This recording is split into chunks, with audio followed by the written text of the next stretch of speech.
All India Muslim personal law board से जुड़े हुए और साथ ही साथ बाबरी मस्जिद एक्शन कमेटी से जुड़े हुए देश के जाने माने वकील जफर याब जिलानी साहब का। जिलानी साहब, आप लोगों का क्लियर स्टैंड है कि अयोध्या में हम मस्जिद के बदले कोई जमीन स्वीकार नहीं करेंगे, तब अब सुन्नी वक्फ बोर्ड स्वीकार कर रहा है। आपका क्या कमेंट है इस पर, और क्या सुन्नी वक्फ बोर्ड को ये जो जमीन सुप्रीम कोर्ट ने दी है उसको स्वीकार करना चाहिए, और अगर नहीं करना चाहिए तो क्या ये सुप्रीम कोर्ट का अनादर नहीं होगा?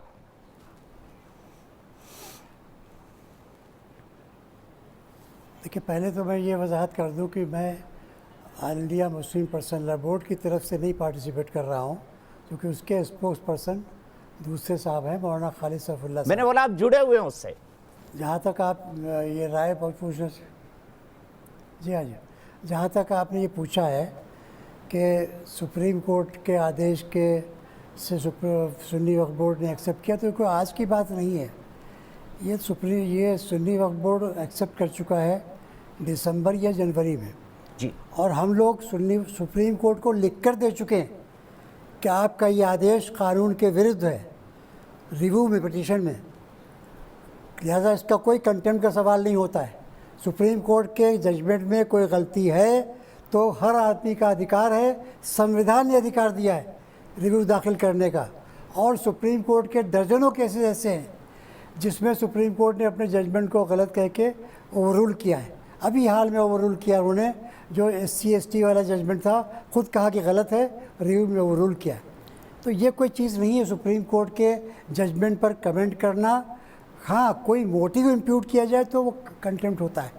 हम किसी को मोटिव इम्प्यूट नहीं कर रहे हैं, लेकिन सुप्रीम कोर्ट के जजमेंट में हमने उस वक्त भी कहा कि ये कानून के ख़िलाफ़ है, शरीयत के भी ख़िलाफ़ है कि आप मस्जिद की जगह पर दूसरी ज़मीन दे रहे हैं, और ये उस एक्ट के भी ख़िलाफ़ है जो 1993 में पास हुआ था और जिसको 5 जजेस की संविधान पीठ ने इस्माइल फारूकी केस में अपहोल्ड किया था। उसमें भी तय हुआ था कि मस्जिद और मंदिर, लाइब्रेरी और म्यूज़ियम एक्वायर्ड लैंड पर बनेंगे और एमिनिटीज़ वहीं प्रोवाइड होंगी। इस जजमेंट में सुप्रीम कोर्ट को अपने उस पुराने जजमेंट को ओवररूल नहीं कर सकता है। वही 5 जजेस का है, यही 5 जजेस का है। और इसमें भी सुप्रीम कोर्ट ने कहा था कि मस्जिद के लिए ज़मीन एक्वायर्ड लैंड पर दी जाए, और अगर वहाँ पॉसिबल ना हो तो अयोध्या में किसी प्रोमिनेंट प्लेस पर दी जाए। अयोध्या उस वक्त कस्बा था 9 नवंबर 2019 को, लिहाजा लैंड वहाँ देना चाहिए थी जो यहाँ दी गई है। तो ये तो खुद सुप्रीम कोर्ट के ख़िलाफ़ कर रहे हैं, हमसे क्या कहेंगे? ये गवर्नमेंट का सारे का नोटिफिकेशन सुप्रीम कोर्ट के जजमेंट के ख़िलाफ़ है। सर, आप जानते हैं मैं लगभग 30 साल से इस मूवमेंट को कवर कर रहा हूं। मैं जानना चाहता हूं, सॉरी मैं आपको बीच में टोक दिया, आप बात पूरी करिएगा, लेकिन मैं एक छोटा सा सवाल पूछ देता हूं।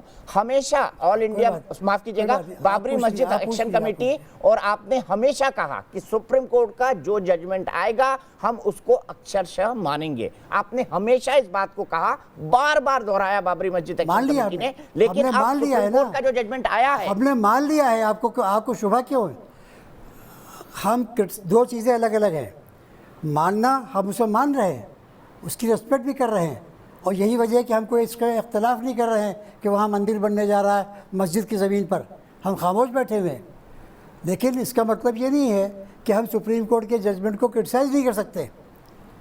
ये आज से नहीं, जब से इस देश का जुडिशल सिस्टम शुरू हुआ है उस वक्त से भी ये आज़ादी रही है हमेशा। दो चीज़ों में फ़र्क है, जजमेंट को मेरिट्स पर क्रिटिसाइज़ करना, और इसीलिए हमने रिव्यू पिटीशन फाइल किया।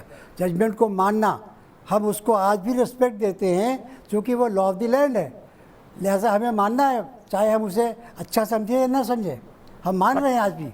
बट सुप्रीम कोर्ट की तरफ से तो मामला खत्म हो चुका है, हमने जो कमिट किया था। ठीक है, मैं आखिरी सवाल सर, मेरा ज्यादा वक्त नहीं लूंगा आपका, इसीलिए तो हम कह नहीं रहे जी। सुप्रीम कोर्ट ने सबको डिस्पोज ऑफ कर दिया, अब सुप्रीम कोर्ट में कुछ भी पेंडिंग नहीं है। अगर क्यूरेटिव पिटिशन की बात भी की जाए कि जो कानूनी नुक्तों के आधार पर की जाती है, उस पर भी सुप्रीम कोर्ट तभी लेता है जब उसमें कोई लीगल लेक्चर ना हो। वो सिचुएशन अब नहीं है। मैं आपसे यही जानना चाहता हूं, जब ये परिस्थितियां बन गई हैं और सुन्नी वक्फ बोर्ड ने जमीन ले ली है, मैं आपकी जाती राय जानना चाहता हूं, क्या बाबर के नाम पर मस्जिद बननी चाहिए? और हमारे दर्शक कह रहे हैं कि मस्जिद बने तो कलाम साहब के नाम पर बने, आप क्या बनते देखना चाहते हैं वहां पर? देखिए, आप भूल रहे हैं, हमने हमेशा कहा है तहरीक में कि हमें बाबर के नाम से कुछ लेना देना नहीं है, आप राम के नाम पर मस्जिद रही वही मस्जिद होना चाहिए। हमने कब कहा है कि बाबर के नाम पर मस्जिद बने? आप बता दिए हमने 1986 से लेके आज तक कभी कहा हो। तो ये तो आज कह रहे हैं, हम तो 24 साल से कह रहे हैं कि बाबर के नाम से कुछ लेना देना हमें नहीं है, मस्जिद वहीं जो है वो मस्जिद रहना चाहिए। अब ठीक है, वहाँ मस्जिद सुप्रीम कोर्ट के ऑर्डर से नहीं रह सकी है, मंदिर बनने जा रहा है, तो हम खामोश हैं। ठीक है, बहुत बहुत शुक्रिया जफर याब जिलानी साहब।